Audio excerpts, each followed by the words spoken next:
Hi, you guys. Welcome back to the Bachelorette podcast. Here for the right reasons. I'm Maritza. Willow. I'm Tucker. All right, and I think today we gotta just get going because we're a little limited on time. So, I was gonna say, episode opens up. Tasha walking in with a giant basket of pastries just for herself, seemingly. And then she says she woke up anxious, feeling really anxious about the process, anxious about the guys because there's a lot of great people. And then she brings in JoJo for support. Yeah, JoJo Fletcher, Bachelorette season 12, comes in to give Tasha advice and also takes over for Chris Harrison for the week because he is going to go drop his boy to college. Which is funny to me because quarantine for COVID is 2 weeks. Anyways, yeah. Good point. Anyways, so JoJo basically gives some really helpful advice to Tasha because she went through the similar process herself, and she just is reminding her not to get yourself in your head too much, don't self-sabotage.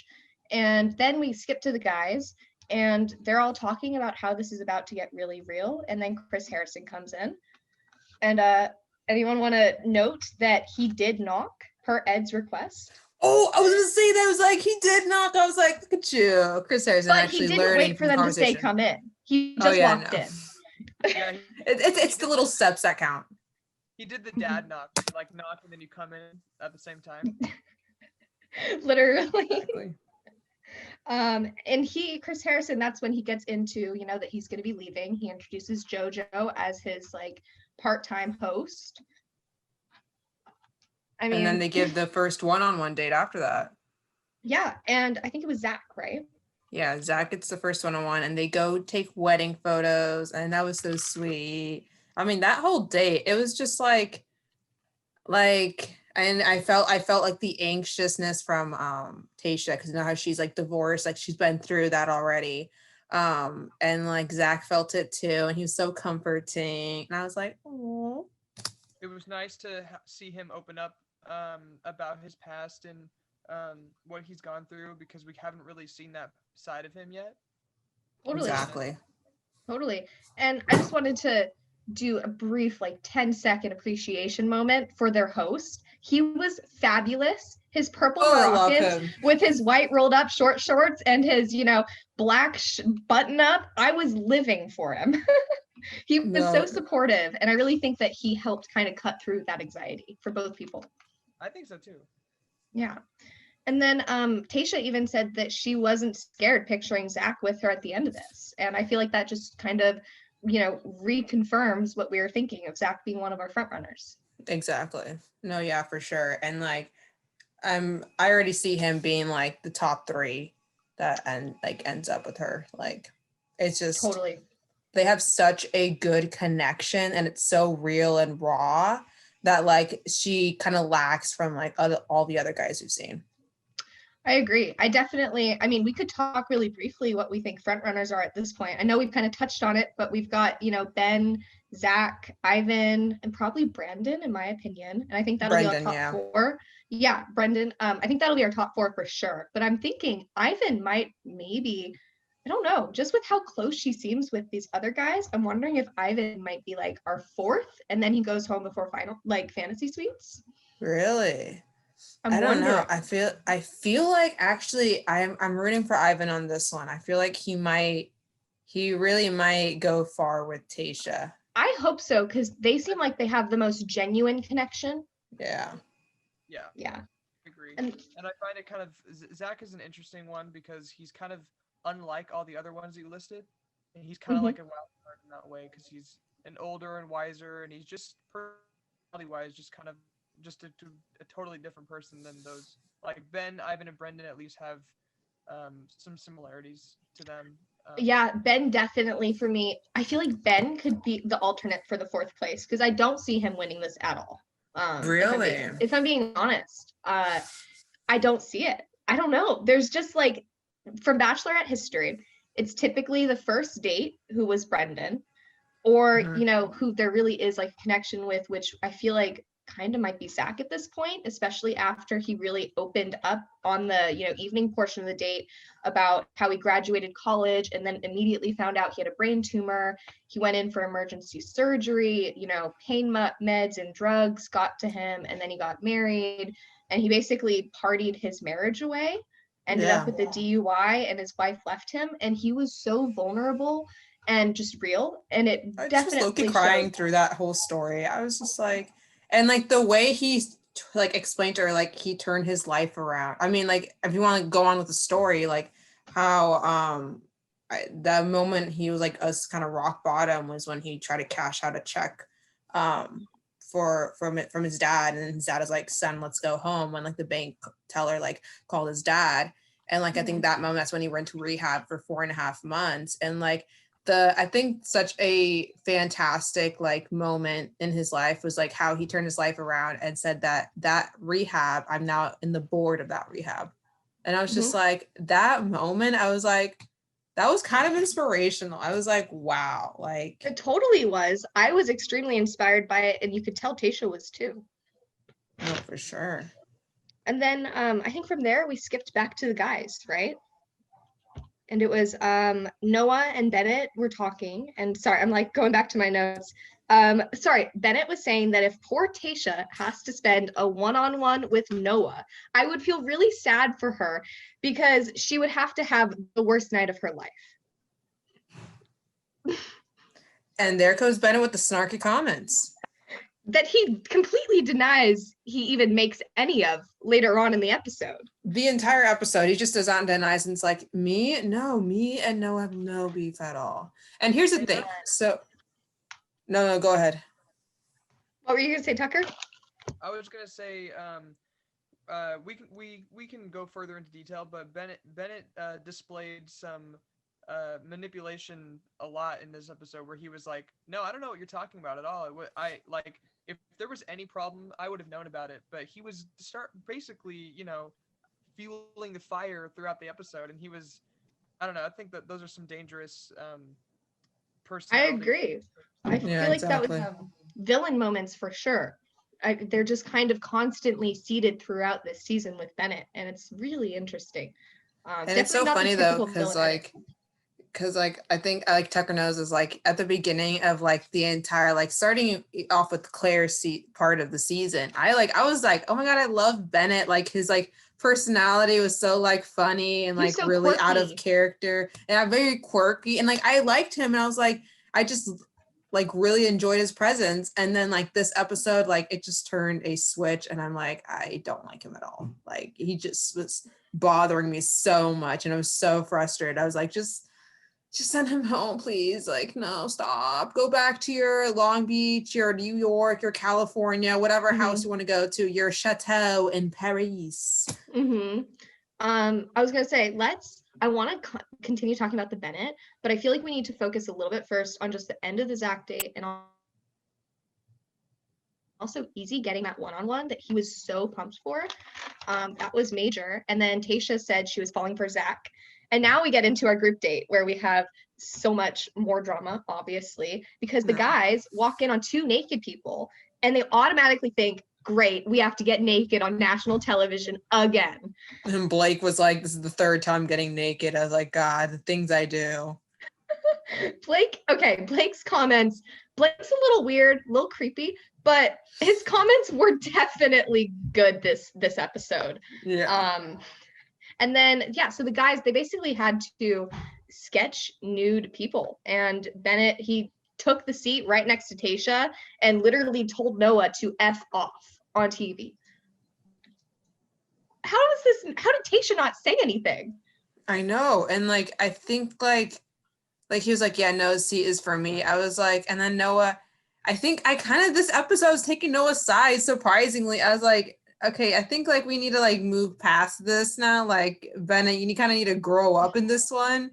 Like Noah's just kind of avoid the situation. I was gonna say, and since when did group dates have assigned seating? Never. Yeah. What? Noah was very polite about it though. He left quietly and didn't really want to create a scene, which I do feel like in the moment was the right move. Just when dealing with Bennett. And then we had a self-portrait challenge. Oh, wait, hold on. Privilege. Yeah, the privileged one. I was gonna say. Sorry, Maritza, do you want to explain? Because I skipped over that. God, I've briefly that part. They were sculpting like what Tasha means to them, or something like that. Blake sculpted a dick. But how what Bennett sculpted was like, oh, this is like the different like places I'd take you. Like this is the New York house, this is the penthouse here, and then the California home here, and then we have our chateau in Paris, and then we have another home in the Hamptons, and like just basically saying, oh yeah, I got money. This money's for you too. And then I love how like Noah was like, how do you spell privileged? And he was like, oh, and not even that, sorry. He spells it on the spot aloud, which is something Bennett no way could have done given his results on that intelligence test where he could barely spell limousine. Meanwhile, Noah is like, is privilege Privilege or Legde? I don't know, I can't spell it, but he could. And then we get into our self-portrait challenge, and the winner gets to spend more time with Tasha, which we never see this more time with Tasha. No, it's usually because she always gets so emotional, and she always just like, yeah, I love all you guys, so I'm gonna open it to everyone, which I mean, I like that. It really gives us like more sides to every person, but like, why do they keep saying that? Oh, more time with Tasha, it's never gonna happen.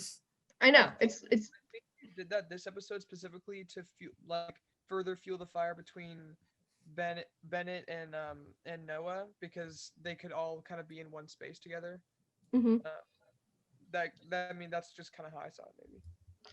Yeah, and then in our challenge, it was very intimate and very deep and beautiful, these stories that these guys were sharing through their self-portrait, like abstract art. Like Ivan, he had multiple puzzle pieces, and he revealed that his dad has had multiple heart attacks throughout the years, and it was just the different pieces of his life.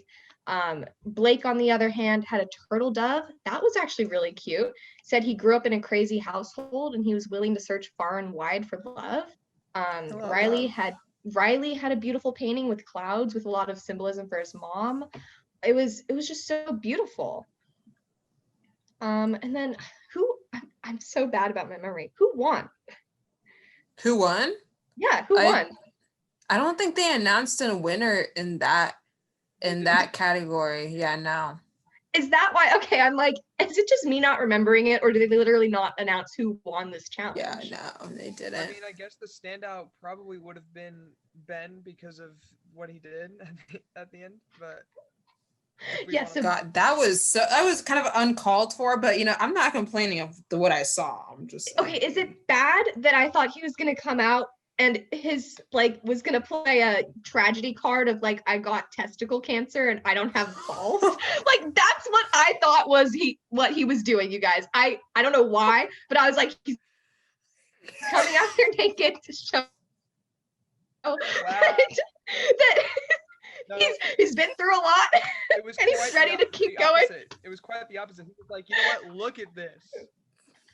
He said, look what I got here.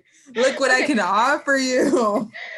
I mean, yeah, definitely. That's what I thought it was. I'm crying. Yeah, and then it turned into him actually explaining that he's battled with eating disorders for 15 years, which is very serious and definitely not what I was expecting. It's not a laughing matter. It's not at all. I want to make that very clear. Eating disorders are a very serious thing. But I think, do we want to go straight into that, or should we like talk about the other people in the group date? I really want to talk about that whole eating disorder thing. Yeah, I think we should definitely get into that. Because so it was so notable. He was like the fat kid in high school, and like at 15 he realized, yeah, girls don't like fat kids, and he struggled with bulimia for 10 years. And like no one, I think the notable part, he's like, no one knew about that, only his sister, and now Tasha, and I guess all of national TV. But yeah, but I feel like that's so notable because like no, we don't really talk about like body dysmorphia within men, and like how like guys are expected to be tall, 6'2", skinny abs. I mean, and guys like are expected to look like what Ben looks like right now, frankly. Exactly. No, exactly. Said it perfectly. But like, and like, no, that's like, it's like no one can look like that. Like, not everyone's gonna look like that. And like that's like something that like not we don't talk about that often. And how like basically guys have to have like this stereotype in their heads, like, oh, like girls aren't not gonna like me if I don't look like that. And like, Absolutely. I don't know if like Tucker, if you like want to go into that more, like how you felt. Like, I don't know if you felt like any like need to like look like, I guess, Ben, have the body of Ben. I'm 5'9" and I'm white and I have curly ass hair. Yeah, I've felt like, you know, scrawny and insecure before, and I've been bigger, I've been skinnier. It's kind of hard to be comfortable, especially as a teenager. It's really hard to not compare yourself. Um, yeah, I mean, I feel as long as find comfort in yourself in a healthy way, things will turn out all right. It sucks that he had to go through that. Um, Absolutely. He like I hope that he, because he's obviously a fit guy now. I obviously hope that he's a fit guy because he took adopted healthy practices. Yeah, because you can look that way and be really unhealthy. So I just hope that he and all those other guys are doing it healthily. Absolutely. And I think I thought it was cool that they brought this conversation into the show, because obviously this is a show that's been running now for like 20 years. And they've never once had a person larger than a size 6 on the show as a female. Like, all the females are small. They've never had anybody who's even remotely a little soft, even on the male side too. And so I feel like this was really a good conversation to bring into it, because The Bachelor definitely does have a stereotype of who they cast. They cast, skinny, conventionally attractive people. And so Ben coming on and talking about how he struggled a lot with his body image, I think was really powerful, especially considering that even now he does meet that, in his later in life, he does meet that standard that they're looking for, but he still struggled with this. I maybe love to see in the future some more unconventional body types. I think that maybe it wouldn't be the most groundbreaking thing ever, but it would be just an interesting thing to see how it plays out. And absolutely, especially the women's side, I think that'd be really interesting to see. Totally. If they could just have a lot more, we're obviously looking for diversity within just simply having more people of color on the show, but just overall diversity would be incredible. And then we go into our cocktail party for that date, and that was specifically where Ben had revealed his eating disorder stuff. And basically, Ben got the rose. Yeah. Did we expect anything else? No, he so deserved it. Yeah. I think I just like, I saw like the joy in his face. He was like, yes, finally, after all these group dates, he finally got that rose. Seriously. I think just exposing that much of like the truth of his life, like he obviously deserved it. Even if Tasha wasn't into him, I think he would have gotten that rose. And then I was going to say, Tasha ends that date by saying, Noah and Bennett, there is something going on between the two of you. And she says she's going to get to the bottom of it. And Spencer says that Bennett talks down to everybody in the house, especially Noah. And we haven't heard much from Spencer. So I feel like the fact that this was included should be saying something coming from him. Because like Spencer kind of has been like in the shadows lately. Like he came out and we thought, oh, he's gonna be the villain of the show. Like the first day he came out, and then like now we like don't really hear from him. And I'm like, oh, he's still in this? I know. It's like you'll see him in the corner and you're like, oh, Spencer's still here. Okay. And then we go on to our one-on-one date with Easy, which was incredibly low budget compared to the other dates. I mean, let's be honest here. They just got some black like seeing the dark cameras and just put them in a room. Yeah, it was, not only was it low budget, but it was also just kind of, from a viewer standpoint, kind of uninteresting. I was more just kind of like waiting for it to end. I was like, not to be super harsh, but I was just like, let's just get to the dinner so they can just talk. No, I agree. I just don't like, want to hear them scream. Like that's not interesting. I know, I was twiddling my thumbs and I felt bad for Easy, honestly, because he had been really just trying to get a one-on-one with Tasha for so long, and he finally does, and that's the date. Like, I feel for him. And then we get to our, part of the date that we were all waiting for, the dinner part. And anyone want to start us here? Oh my god, I don't know. It was like so easy. Like since the beginning, he's been such like a vibrant mood. Like he always has everyone. Like he has never had any beef with everyone. He gets along with everyone so great. Like he makes everyone laugh. Like he has such that easygoing like personality, and like he poured his heart out to Tasha. And like here's the thing, I'm kind of here with Tasha saying like, oh, like he already like he tells her that he's already falling in love with her, which kind of like it caught me off guard because I was like, you haven't really had any one-on-one time with her lately. Like, is it like just looks, or is it just like how she presents herself in the room? But like at that moment, like that's when Tasha kind of was like, yeah, like I don't feel the same way, and she sent him home. And that's the moment that kind of broke me, because like I saw like the sadness in his face and how he was just like, I mean, we have been feeling, I think we mentioned this on our first episode together, that I know, at least for myself, Easy and Tasha kind of had friendship vibes. Like, you can tell the energy between them, at least on Tasha's end, definitely seemed a little bit more friendly. And I was honestly expecting her to take Easy pretty far in this, just because she needed like someone she could maybe rely on just to like talk to about it as a friend from within.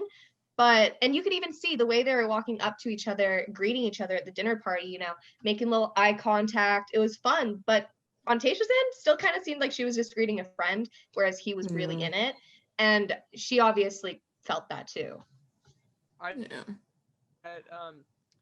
think that date didn't have to go that way if he didn't drop the "in love with you" part. I think if he kept the fun, bubbly energy throughout the dinner, she would have been like, "Oh, he's still a fun, bubbly guy, and maybe I can see this going somewhere else if we have more fun together." But, it's hard balancing the super fun and then super deep emotions. And he went hard on the deep emotions, and she was like, "I'm not there yet. You took it there, so I can't." And I think that was maybe a fault on his end. Totally. Yeah, I completely thought the same way. And obviously the guys were absolutely shocked that he left, but deep down they're still thankful because it's higher chances for them.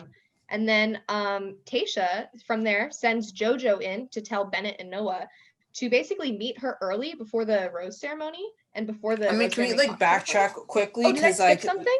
No, sorry. It's because we didn't kind of in the group date before the group date ended. She mentioned, just like add on to that. She mentions like you, Noah and Bennett, like you guys have something going on. I'm gonna get to the bottom of this. And like how she got to the bottom of this, she had that basically little date. I don't know. Right. How do you want to call it? How do you want to call it? Like a date?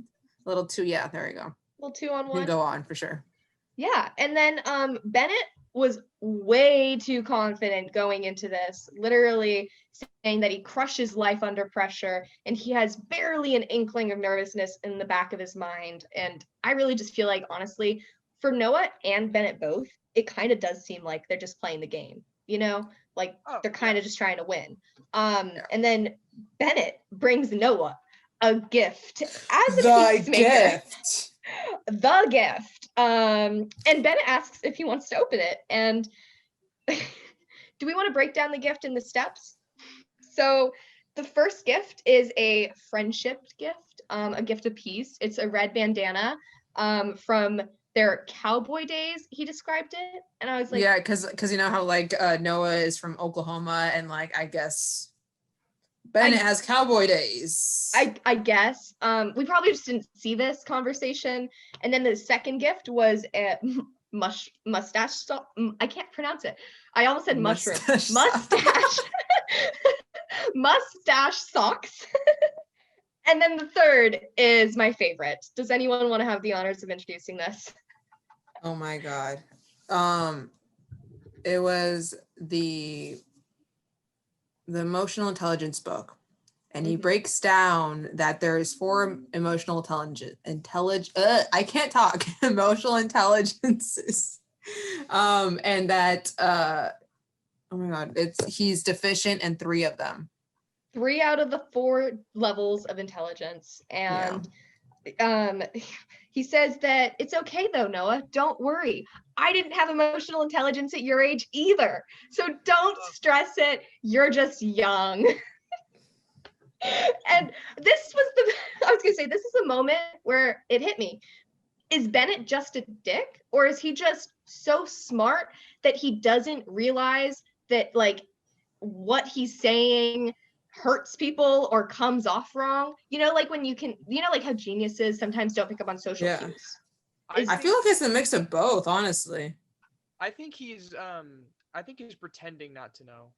I think he knows that he's being a dick, and I think he's playing the dumb card because it's an easy card to play. Oh, I didn't even know there was beef between us. Here's a backhanded compliment, and and it's only going to be a compliment. There's no other, it's just me trying to help you, when obviously he's just being so demeaning. So we can all agree that he was not being genuine in that gift. No. The only kind of cute thing was the socks. I kind of liked the socks. I thought that was a nice. I kind of like the bandana, not gonna lie. But then he took out the book, and I was like, bye. But that's what I'm wondering, is he genuinely trying to help him? Because he's like, and he just doesn't realize that it's more of an insult than it is a compliment. I don't know. Could be both. Yeah. And then we have Tasha enter the room. Oh, yeah. And Noah basically immediately brings up the fact that after Tasha left the other day and had canceled, I think she's so much has been canceled this semester. I'm like all over the place today. She canceled the cocktail party, and Noah said that Bennett said to him that there was a 100% chance Tasha would never end up with him. And then Bennett jumps in and says, no, I said a 0% chance Tasha would never end up with you. Bennett, you're not helping yourself out right now. I'm like, yeah, that doesn't help the matter at all. It was terrible. And Tasha basically just says, this is ridiculous. And essentially brings up to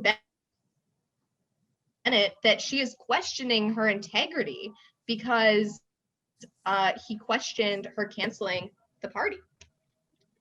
And Tasha felt gut punched. And with that, we have one of the biggest cliffhangers I think I've ever seen from Bachelor, ever. Oh my God. Right there. She's like, so what's in the box? And there's an intense zoom on the box. So intense. What do you think the outcome is going to be of this conversation? Because right, there's one rose and one of them is going to get the rose. What predictions? She doesn't have to give a rose to either of them. I feel like that should definitely be said. Based on what we saw from the next week previews of Tasha slamming that car door in the same outfit from that cocktail party dress, I think it's Bennett. Honestly, I'm putting my money on Bennett, and if it's not Bennett, I'm gonna be surprised what Noah pulls out of his ass right now. Same, because if you walk in on these guys talking, and you hear Bennett immediately saying, no, correcting Noah, no, I said there was a 0% chance you'd never end up with her, and immediately following that, you see a gift with a book on emotional intelligence, and you find out that Bennett told Noah he's not emotionally intelligent. Okay, Bennett, you're going home. You can't come out of that deep hole. But I can give you a shovel because you're probably just going to keep digging it deeper. Period. And then what else is coming next week? What are our predictions? So I think in the previews we saw that she uncovers Jack. What am I saying? Zach. We can't pronounce anything today. I'm so sorry. That's fine. But she reveals that like they do like a truth detector, lie detector, and Zach reveals he's cheated on someone before, and like that's a deal breaker for Tasha. So like I don't know if I don't think it's like a make it or break it, because probably it was during his partying days. So it was just like he's learned, he's matured. Yeah, it definitely was probably during, you know, he probably cheated on his wife. And then I will say this though, are they asking, do you think, the same questions to all the guys? Or do you think they're asking tailored questions to the guys? Because mind you, Bachelor producers know pretty much everything in these guys' lives prior to them even signing up for the show, because it's in their application. So do you think they are doing just general questions, or they know Zach cheated, and so they're like, oh, let's ask him if he cheated? Yeah, I feel like it might be. I feel like there's like some basic questions and they probably like ask them to all of them. But I think there is some tailored questions that are meant for some of them. To expose some stuff. Yeah, exactly. Yeah. And like a quick little thing on Riley. I didn't think Riley would have any problems, but like I guess there's a problem that might arise with him, which I have no idea what might be, and that it might send him home. And I'm so confused on what that might be. I honestly feel like a little bit of this might be producer editing, trying to just manipulate us into thinking it's a really bad thing with Riley. Because Riley, he just seems so sweet and like genuine. And like, I don't see him winning this, but I definitely think it might just be something like a small nuance of like a little, you know what I mean? But we do cut to someone crying at the very end, like hunched over crying. Who do we think that is? Because it could be Riley. I think it's Riley. You think it's Riley? Yeah. Very interesting. I don't know. Oh, extra scene though moment. Zach drops his rose off that giant rickety Ferris wheel. Oh my God. And he's like, she broke up with me. I love that. I love that. But I think we should start wrapping up now. I think that was a great episode. We're all excited to see the next one. So you guys should check us out. Yeah. I can't talk today. Apologies for all the mispronunciations. We can't talk. Yeah, no, it's a hard day today. Hard day. Finals are coming up. That's why. Exactly. We're all hanging in there in the last line right there. So anyways, check us out at the Oak Leaf News, and we'll see you guys next week for that amazing dramatic episode. Later, Thank you. Bye.